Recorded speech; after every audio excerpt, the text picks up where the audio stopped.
Bismillahirrahmanirrahim. Assalamualaikum warahmatullahi wabarakatuh.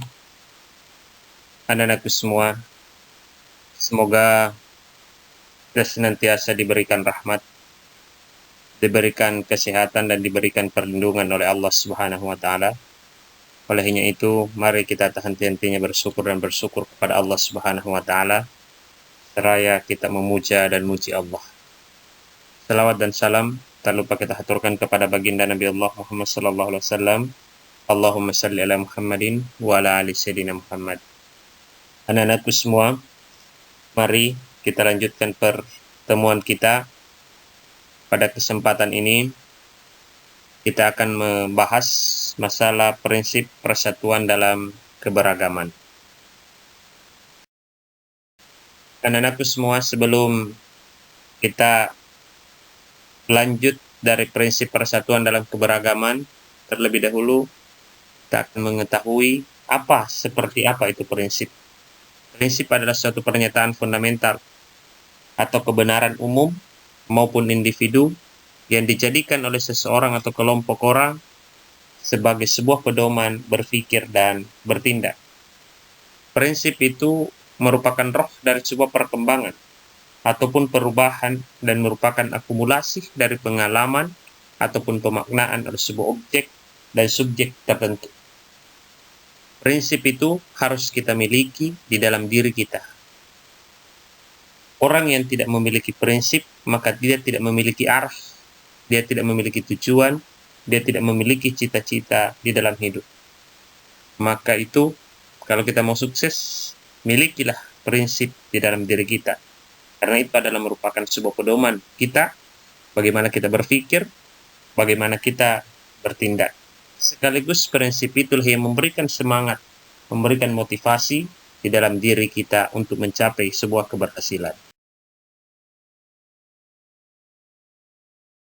Anak-anakku semua, prinsip persatuan dan keberagaman. Ada 5 prinsip persatuan dan keberagaman. Yang pertama, prinsip Bhinneka Tunggal Ika.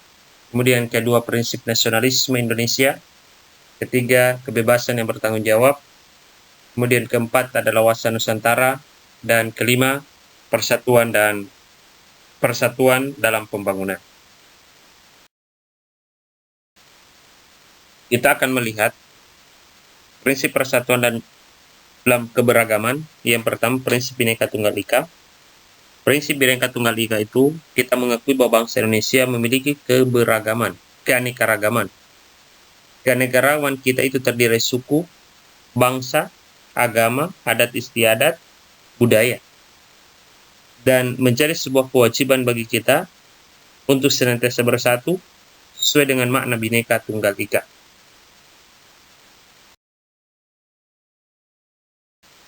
Bhinneka Tunggal Ika itu sebagai pemersatu keberagaman. Semboyan Bhinneka Tunggal Ika diungkapkan pertama kali oleh Empu Tantular, seorang pujangga dari kerajaan Majapahit, yang berarti berbeda-beda tapi satu jua. Kita artikan Bhinneka itu artinya berbeda-beda, tunggal artinya satu, ika artinya itu. Bhinneka Tunggal Ika pada tahun 1951 ditetapkan oleh pemerintah Indonesia sebagai semboyan resmi negara Republik Indonesia, yang kemudian ditulis dalam Lambang Negara Pancasila yang dirancang oleh Sultan Hamid II di Pontianak, kemudian disempurnakan oleh Presiden Soekarno pada sidang Kabinet Indonesia Serikat pada 11 Februari 1950. Ada 6 ciri Bhinneka Tunggal Ika. Yang pertama, adanya persamaan hak dan kewajiban setiap warga negara. Kemudian yang kedua, tidak ada rasialisme, yaitu paham yang menganggap ras atau suku paling unggul. Yang kedua, tumbuh dan berkembangnya sikap nasionalis pada setiap warga negara. Kemudian yang keempat, tidak adanya sikap diskriminatif. Yang kelima, tidak adanya sikap kesukuan dan kedaerahan. Dan yang keempat, terbinanya sikap saling menghormati antar warga masyarakat.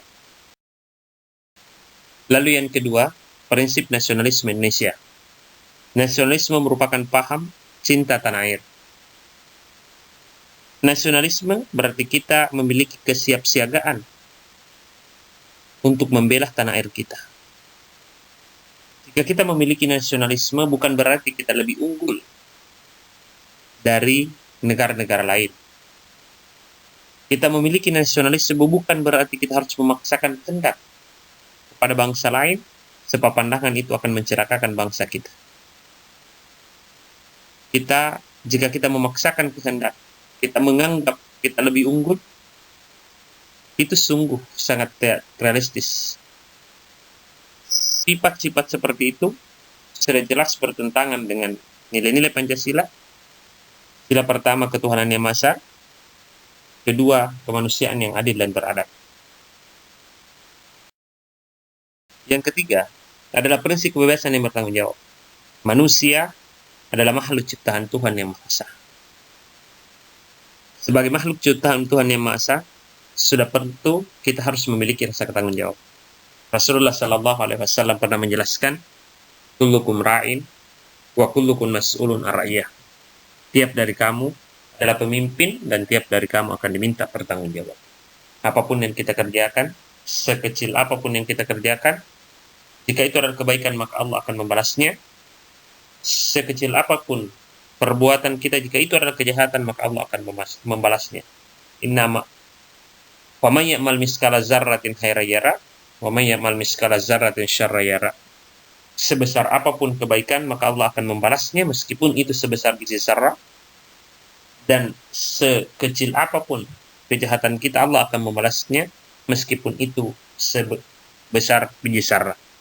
Kemudian yang kedua, prinsip kebebasan bertanggung jawab itu artinya kita memiliki kebebasan bertanggung jawab dalam dirinya, terhadap dirinya, sesamanya, dan hubungannya dengan Tuhan yang Maha Esa. Kita memiliki kebebasan melakukan sesuatu, tetapi bukan kebebasan yang kebablasan. Kebebasan yang bertanggung jawab kepada Tuhan yang Maha Esa, manusia, serta bangsa dan negara. Kemudian yang keempat adalah prinsip wawasan Nusantara.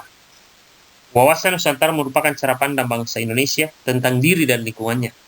Ia merupakan satu kesatuan ipolexos budhamkan, ilmu, politik, ekonomi, sosial, budaya, dan pertahanan keamanan. Itu kepanjangan dari ipolexos budhamkan, ilmu, politik, ekonomi, sosial, budaya, pertahanan keamanan. Dengan wawasan Nusantara, kedudukan manusia Indonesia ditempatkan dalam kerangka kesatuan ipolexos budhamkan. Manusia Indonesia merasa satu, senasib, sepenanggungan. Jika kita memiliki wawasan Nusantara, maka sudah pasti kita senasib. Kita merasa sepenanggungan. Mempunyai tekad, mempunyai cita-cita untuk pembangunan nasional. Itulah prinsip wawasan Nusantara. Kemudian yang kelima adalah prinsip persatuan pembangunan untuk mewujudkan cita-cita reformasi. Kita harus dapat mengisi kemerdekaan. Bertahun-tahun kita sudah merdeka. Tetapi yang lebih susah adalah mempertahankan kemerdekaan itu daripada merebut kemerdekaan. Hari ini dan hari-hari yang akan datang, tugas kita sebagai generasi muda adalah bagaimana kita mengisi kemerdekaan, serta melanjutkan pembangunan menuju masyarakat yang adil dan makmur sebagai mana yang dicita-citakan bangsa Indonesia. Ini menjadi tugas kita, apakah kita sebagai pelajar atau kita menjadi apa, maka tujuan kita adalah mengisi kemerdekaan, mempertahankan kemerdekaan, dan mewujudkan cita-cita bangsa Indonesia. Keberagaman kita, bangsa Indonesia, merupakan satu hal yang kita tidak dapat hindari. Keberagaman Indonesia merupakan sebuah potensi, sekaligus menjadi sebuah tantangan. Potensi keanekaragaman kita akan menjadi bangsa yang sangat besar dan kaya akan sumber daya manusianya. Sementara potensi tantangan atau bahkan ancaman dengan beraneka ragam membuat penduduk berbeda pendapat, lepas kendali, yang sewaktu-waktu dapat mengancam integrasi bangsa. dapat memecah belah persatuan dan kesatuan. Dengan keragaman sangat mudah kita melahirkan konflik, pertentangan, perpecahan di antara kita.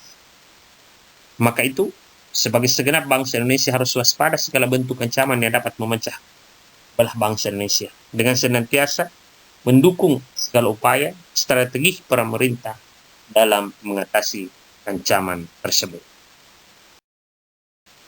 Terima kasih semua anak-anakku. Semoga anak-anakku tetap semangat dalam belajar. Jangan lupa berikan komentar di kolom komentar. Silakan tulis nama, kelas. Jangan lupa like. Sampai jumpa di channel berikutnya. Assalamualaikum warahmatullahi wabarakatuh.